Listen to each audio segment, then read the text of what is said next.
은혜 많이 받읍시다. 2026년 새해가 되어서 에베소서의 말씀을 묵상하면서 당분간 이 말씀으로 함께 은혜를 받으려고 하는데요. 에베소서는 에베소라고 하는 지역에 있는 성도들에게 보낸 편지가 에베소서라고 하겠습니다. 에베소라고 하는 동네는 어느 동네인가? 지금의 튀르키예 나라의 서쪽 해안에 있는 항구 도시입니다. 옛날에는 터키라고 그랬었죠. 그 나라의 서쪽 해안에 있는 항구 도시가 에베소라고 하는 곳인데요. 이 에베소라고 하는 지역에는 우상 숭배가 만연해 있던 곳이어서 바울 사도가 이곳에 가서 복음을 전할 때 참 어려움도 있었지만 많은 열매가 있었던 곳이 에베소 지역이었습니다. 그곳에 있는 이방 여신을 섬기는 곳이었는데, 그곳에서 수많은 사람들이 복음으로 돌아오게 되었고, 마술사들이 마술책을 불살라 버리기도 하고 하면서 정말 엄청난 은혜가 넘쳤던 곳이 에베소 교회였는데요. 바울 사도가 그 교회에게 이 편지를 쓰면서 신앙생활을 어떻게 해야 한다, 에베소 교회가 어떤 교회가 되어야 된다라고 하는 그 메시지를 담고 있는 책이 에베소서입니다. 그런데 이 에베소서는 바울 사도가 어디에서 썼을까요? 감옥 속에서 쓴 편지입니다. 그래서 감옥에서 썼기 때문에 에베소서를 가리켜서 옥중서신이라고 하죠. 그래서 옥중서신이 몇 권이 있는데, 옥중서신이 어느 것인지 아십니까? 에베소서, 빌립보서, 골로새서, 김대중 옥중서신. 그건 아니고 빌레몬서, 이렇게 해서 네 권의 성경책이 옥중서신이라고 할 수가 있겠는데요.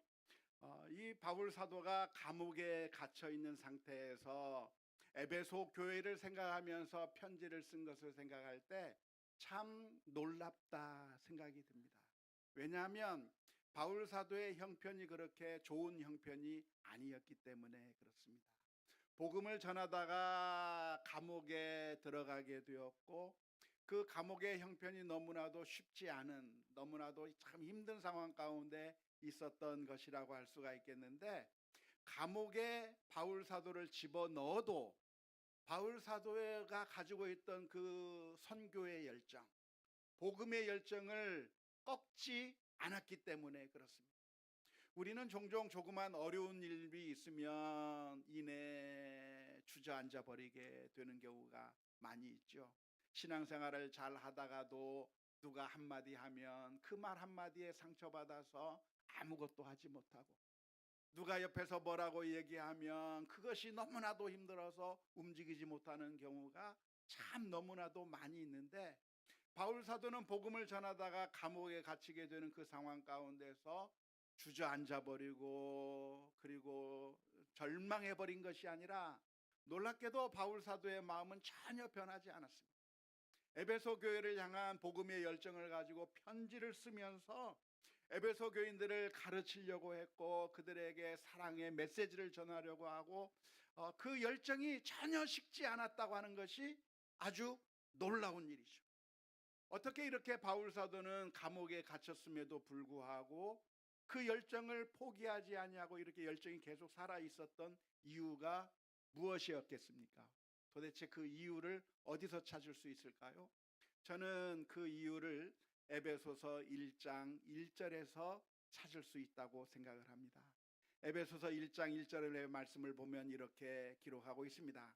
하나님의 뜻으로 말미암아 예수 그리스도 예수의 사도된 바울은 에베소에 있는 성도들과 그리스도 예수 안에 있는 신실한 자들에게 편지한다고 밝히고 있는데요. 바울 사도가 지금 무슨 이야기를 하고 있냐면, 내가 예수 그리스도의 사도인데 어떻게 내가 사도가 되었는가? 어떻게 됐다고요? 하나님의 뜻으로 말미암아 내가 사도가 됐다.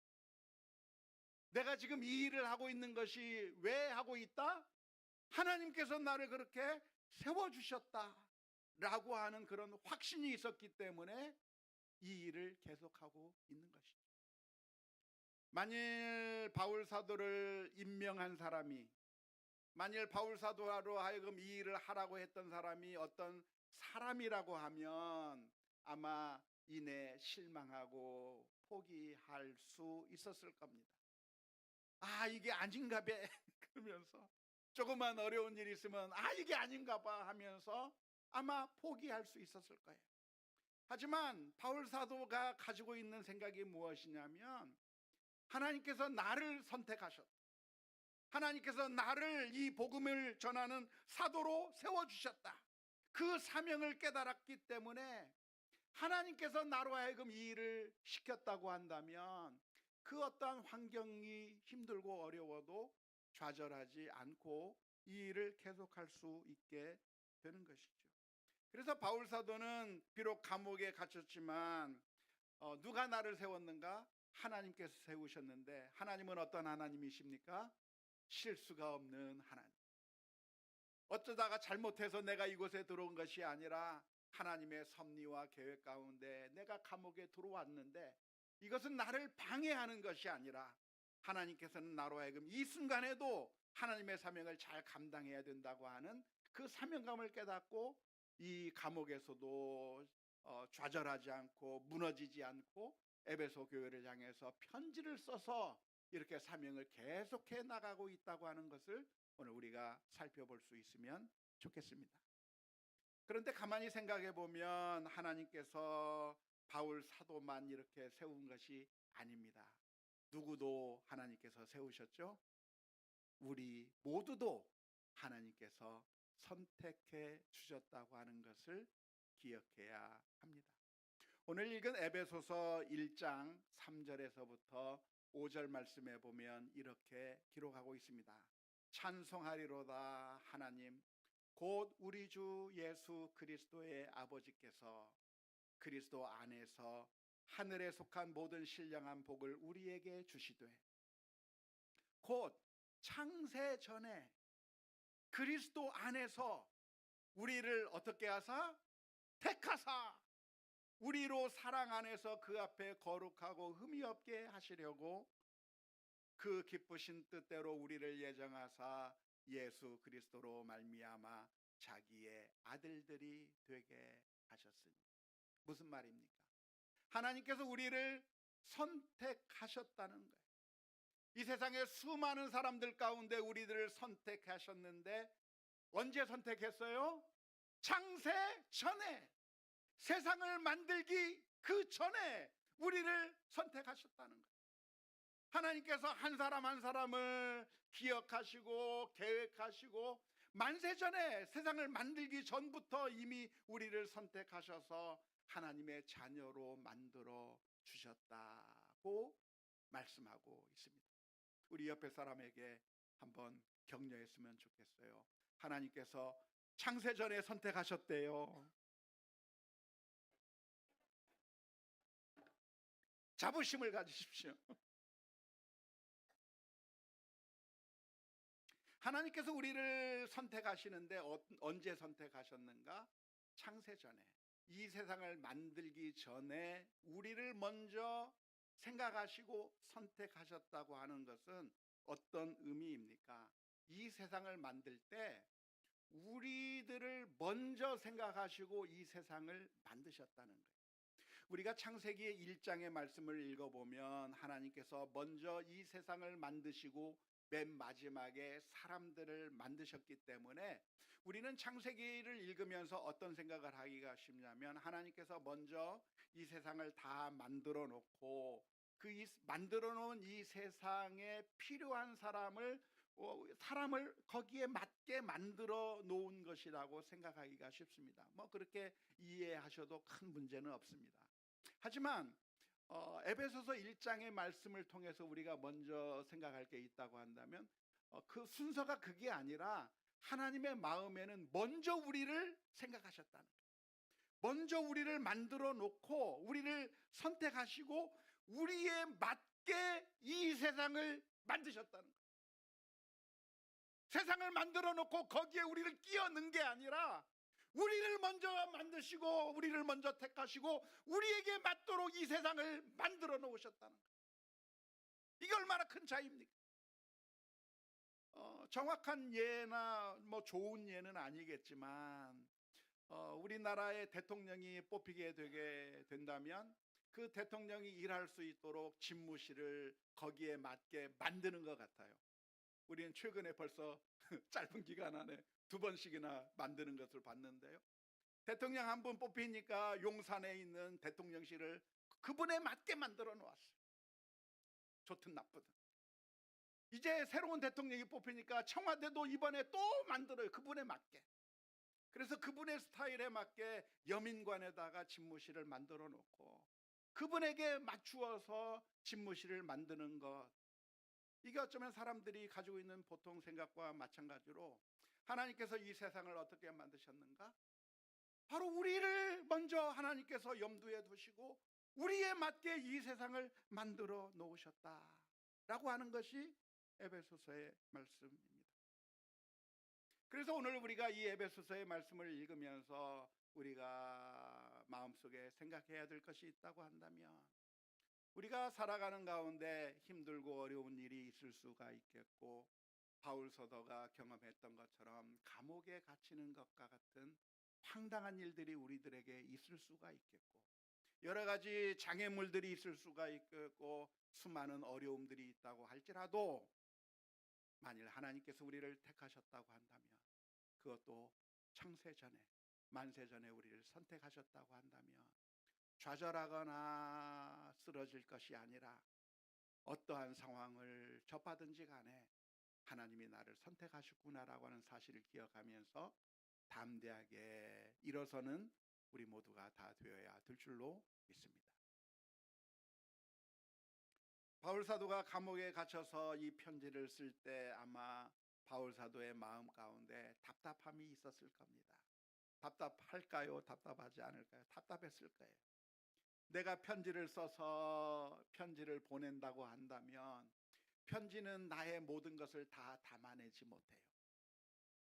문자로 표현된 것은 오해를 불러일으킬 수도 있고 내 따뜻한 감정을 다 담을 수도 없고, 문자에 적어서 보내는 것보다 내가 직접 찾아가서 사람들의 따뜻한 손을 잡아주고 그리고 등을 두드려주면서 함께 밥을 먹고 함께 같이 지내면서 그러면서 함께 교제하는 그 중요성을 너무나도 잘 알기 때문에 바울 사도의 마음 가운데 어떤 간절한 소망이 있었겠습니까? 내가 감옥에서 나가서 그들과 함께 만났으면 좋겠다. 그들을 두드려주면서 함께 기도했으면 좋겠다. 그들과 함께 만나서 이런 일들을 하고 싶겠다고 하는 그런 마음이 있는데 나가지 못하는 거예요. 그러니까 할 수 없이 글을 적는데 글이 내 마음을 다 표현하지 못하고 모든 것을 온전하게 표현하지 못하기 때문에 너무나도 제한적인 사역을 할 수밖에 없는 상황 가운데서 답답한 마음이 들었을 겁니다. 하지만 놀라운 것은 바울 사도가 그렇게 편지를 썼기 때문에 누구도 유익을 얻습니까? 우리도 유익을 얻는 거예요. 바울 사도가 그냥 말로만 행동으로만 한 게 아니라 에베소 교회를 향해서 편지를 썼던 그 편지가 100년이 흐르고 200년이 흐르고 500년이 흐르고 1000년이 2000년이 흘러서 오늘 우리들이 읽고 함께 은혜를 받고 함께 하나님의 말씀을 깨닫게 만드는 놀라운 결과를 가져오게 된 것을 생각해 볼 때, 오늘 우리들이 기억해야 될 것이 있다고 한다면 2026년 한 해를 살아가는 동안에 여러 가지 힘들고 어려운 상황을 만난다고 할지라도 하나님께서 우리를 창세전에 선택하시고 그 이름을 기억하셨다고 하는 사실을 기억하면서 담대하게 믿음으로 서는 우리 모두가 다 되어야 될 줄로 믿습니다. 그런데 하나님께서 우리를 선택하신 이유가 있다고 한다면 무엇이겠습니까? 하나님께서 만세 전에, 이 세상을 만들기 전에 우리를 먼저 창조하시고 우리를 먼저 생각하시고 염두에 두시고 이 세상을 만드셨는데, 하나님께서 창세 전에 우리를 택하신 이유가 있다고 한다면 무엇이겠습니까? 오늘 읽을 말씀 에베소서 1장 6절 말씀에 보면 이렇게 기록합니다. 이는 그가 사랑하시는 자 안에서 우리에게 거저 주시는 바 그의 은혜의 영광을 무엇하게? 찬송하게 하려는 것이라. 하나님께서 우리를 창조하신 목적이 있는데 우리를 택하신 목적이 있는데 무엇을 하라고 택하셨다고요? 찬송하라고. 불평하고 원망하라고가 아니라 찬송하고 감사하고 하나님께 영광을 올려드리는 삶을 살라고 우리를 만드셨다는 거예요. 이것은 성경 전체를 통해서 들려주시는 하나님의 목적이라고 할 수가 있겠는데요, 이사야서 43장 21절 말씀에서도 똑같은 말씀이 있습니다. 이 백성은 내가 나를 위하여 지었나니 나를 찬송하게 하려 함입니다. 사람의 존재 목적이 무엇인가? 하나님께서는 왜 우리를 만드셨는가? 하나님은 우리가 어떻게 살기를 원하시는가? 찬송이 정답이에요. 믿습니까? 이것이 하나님께서 우리를 지으신 목적이라고 생각하면서 우리는 2026년을 어떻게 살아야 될 것인가, 새해를 맞이하면서 금년 한 해 어떤 마음으로 살 것인가를 결심했으면 좋겠는데, 찬양하는 삶, 우리의 마음 가운데 기쁨과 감사가 넘쳐나고 찬송하는 삶이 2026년 한 해 우리들의 삶의 모습이 될 수 있기를 주님의 이름으로 축원합니다. 오해하지 마십시오. 그러니까 찬송하라고 하는 이야기는 북한의 기쁨조처럼 독재자가 시키는 대로 독재자를 기쁘게 하기 위해서 억지로 찬양해야 된다고 하는 그런 의미의 찬양이 아닙니다. 조폭 대장이 그 깡패가 부하들에게 노래 부르라고 하는, 조폭을 즐겁게 하기 위해서 그렇게 억지로 노래 불러야 되는 그런 상황을 우리들에게 요구하신다는 그런 의미의 말씀이 아닙니다. 오히려 이 말씀은 무엇일까요? 아버지의 마음, 어머니의 마음, 아버지의 마음, 어머니의 마음, 우리 자녀들을 향한 마음이 있다고 한다면 그게 무엇일까요? 그것은 우리 자녀들이 행복한 것, 우리 자녀들이 기쁘게 사는 것, 그게 부모님들의 마음입니다. 부모님의 마음은 우리 자녀들이 행복했으면 좋겠어요. 고통스럽게 사는 것이 아니라, 절망 가운데 사는 것이 아니라 늘 기쁘고 행복하고 즐겁게 사는 것을 바라보는 것이, 그게 바로 하나님의 마음이고 우리 아버지의 마음이라고 할 수가 있겠는데요, 만일 우리가 그렇게 살지 않는다고 한다면 하나님의 마음이 속상할 것 같아요. 하나님의 마음이 속상했다고 하는 것을 보여준 성경 말씀이 있는데, 그게 바로 창세기 6장 5절과 6절의 말씀입니다.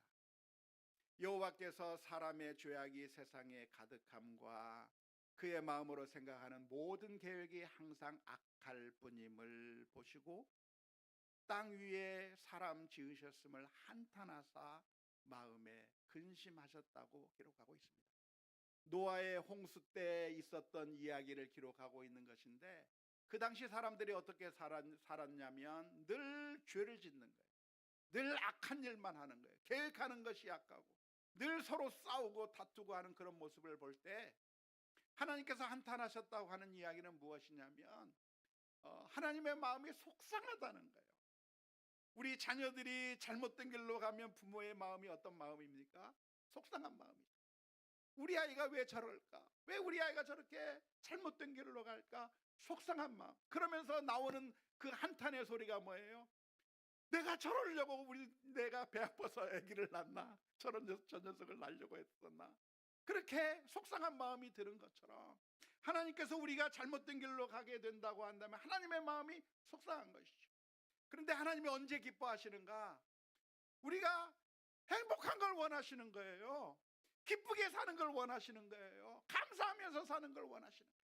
우리가 정말 기쁨으로 즐겁게 살아가는 모습을 보고 싶어하는 것이 하나님의 마음이고 하나님께서 우리를 창조하신 목적이다, 그렇게 말씀해주고 있는 것입니다. 지난 1월 1일 날 신년 때 우리 미국에 있는 딸아이들이 전화를 해서 영상 통화를 하게 됐는데요, 보니까 우리 둘째 딸아이네 부부가 뉴저지에서 디트로이트 미시간까지 비행기를 타고 가서 우리 큰딸네 부부와 함께 같이 밥 먹는 그 시간에 전화를 했더라고요. 그 영상을 보면서 저와 제 아내의 마음이 기뻤을까요? 우울했을까요? 기뻤어요. 우리 아이들이 조기를 막 먹으면서, 삶아 먹으면서 아빠, 엄마, 우리 조개 먹는다. 그러면서 막 자랑을 하는데 우리가 대답했죠. 그러냐, 우리는 더 좋은 거 먹는다. 굴 먹는다. 그러면서 하는데 우리 아이들이 저 미국 땅에서 엄마 아빠도 없는 그 땅에서 언니와 동생네가 서로 사이좋게 행복하게 지내는 모습을 보니까 너무 감사해요. 너무 기뻐요. 너무 행복해요. 그게 하나님의 마음이에요. 우리 아이들이 어렸을 때는 어떻게 사는지 알아요? 얼마나 싸워대는지. 4살 반 터울인데 동생이 지질 않아요.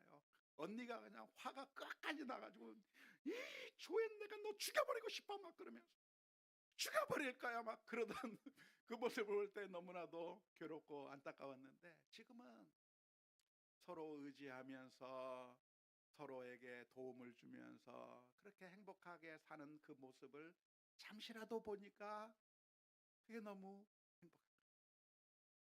우리 아들이 우리 딸이 결혼해서 행복하게 사는 모습을 보면 행복해. 그렇게 해서 행복하게 살아. 이게 바로 우리 하나님의 마음이에요. 하나님은 무엇을 원하시는가? 우리에게 바라시는 것이 무엇인가? 여러분들이 여러분들의 자녀들에게 바라는 게 뭐예요? 우리 아버지 어머니에게 돈 많이 갖다 주는 걸 바라나요? 그게 아니라 아이들이 행복하게 사는 걸 제일 기뻐하잖아요. 우리 아이들이 걱정 없이 행복하게 살았으면 좋겠다. 기뻐하며 살았으면 좋겠다. 그게 부모의 마음인 것처럼 하나님께서 우리에게 원하시는 것이 있는데 그것이 무엇이냐면 행복하고 기쁨으로 살아가는 것을 원하신다는 거예요. 그래서 오늘 저와 여러분들이 우리가 어떻게 살아갈 것인가? 이 세상에 살아가는 동안에 2026년에 우리는 어떻게 살 것인가?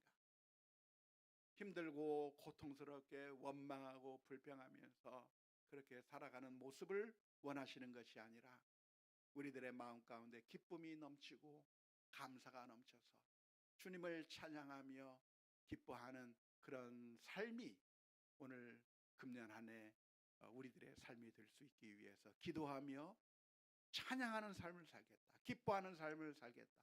감사함을 살겠다. 그런 결단들이 우리 모두들에게 있을 수 있기를 주님의 이름으로 축원합니다. 어떻게 기뻐할 수 있죠? 어떻게 찬양하는 삶을 살 수 있을까요? 찬양하는 삶 살아야 되겠다 하면 찬양 그렇게 되나요? 그게 아니에요. 찬양하는 삶을 살 수 있는 비결이 딱 하나 있습니다. 그것이 무엇일까요? 그것은 우리들의 마음에 하나님으로 가득 채우는 것. 우리의 마음 가운데 주님을 채우면 감사가 나오게 돼요. 우리들의 마음에 하나님이 자리 잡고 있으면 행복이 넘쳐나게 돼요. 우리가 저 놀러 가가지고 정말 멋진 광경을 보면 감탄이 저절로 나오죠. 맛있는 음식을 먹으면 어떻게 됩니까? 감탄이 저절로 나옵니다. 그것을 보면 좋고 기쁘기 때문에 나오는 것처럼 가장 완벽하신 하나님, 온전하신 하나님을 우리들의 삶 가운데 모시고 주님이 우리 마음속의 주인이 되어 주신다고 한다면 우리들의 마음 가운데 기쁨이 넘치고 감사가 넘치고 찬송이 넘치게 될 줄로 믿습니다. 그런데 우리들의 마음 가운데 하나님이 아닌 것이 우리들의 마음의 주인이 되어버리면 이 세상의 모든 좋은 것들이 우리들의 마음속에 우상이 될 가능성이 많은데 우상이 우리들의 마음 가운데 자리 잡게 된다고 한다면 어떤 결과가 나타나는가? 불평이 나오고 절망스러운 생각이 생기고 고통스러운 일들이 자꾸만 생겨나는 거예요. 재물이 우리들의 우상이 되어버리거나 자녀가 우리의 우상이 되어버리거나 아니면 명예가 우상이 되어버리거나 사람들이 박수 쳐주고 사람들이 나를 인정하는 게 우상이 되어버리거나 명예가 이 세상에서의 성공이 우상이 되어버리거나 그렇게 된다고 한다면 결국 우리들의 마음 가운데 불평과 원망이 나올 수밖에 없는 것이죠. 이 세상에 썩어질 것들, 결국 사라질 것들을 우리가 최상의 가치로 여기게 되는 그 순간 우리들의 마음은 고통과 절망 가운데 빠지게 될 겁니다. 그래서 오늘 말씀은 우리들에게 권면하고 있는 겁니다. 주님을 우리가 주님 안에 가득 모시고 주님이 우리의 마음의 주인이 되어 주셔서 그러면 우리들의 삶이 어떻게 바뀌게 됩니까? 에베소서 1장 4절 말씀에 보면 이런 말씀이 기록되어 있습니다. 곧 창세전에 그리스도 안에서 우리를 택하사 우리로 사랑 안에서 그 앞에 거룩하고 흠이 없게 하시려. 하나님을 우리 마음속에 모시게 되면 우리의 삶이 거룩한 삶이 될 것이고 흠이 없는 삶이 될 것이고 하나님의 말씀에 따라 사는 삶이 된다고 한다면 행복하고 기쁨이 넘치는 찬양이 넘치는 삶이 되기 때문에 원하기는 2026년 한 해 믿음의 길을 걸어가는 가운데 주님과 동행하면서 거룩을 지향하고 하나님의 말씀대로 순종하며 살아가는 삶이 다 될 수 있기를 주님의 이름으로 축원합니다. 그런데 매 순간순간마다 하나님 대신에 우상들이 자꾸만 들어올 때가 많아요. 그럴 때 어떻게 해야 돼요? 빨리 정신 차리고 예수 그리스도의 십자가 앞에 나가야 돼요. 회개하고 주님 도와주옵소서. 저희들의 마음 가운데 오셔서 좌정해 주셔서 저희들로 하여금 기쁨을 얻게 해 주옵소서. 기도해야 될 줄로 믿습니다.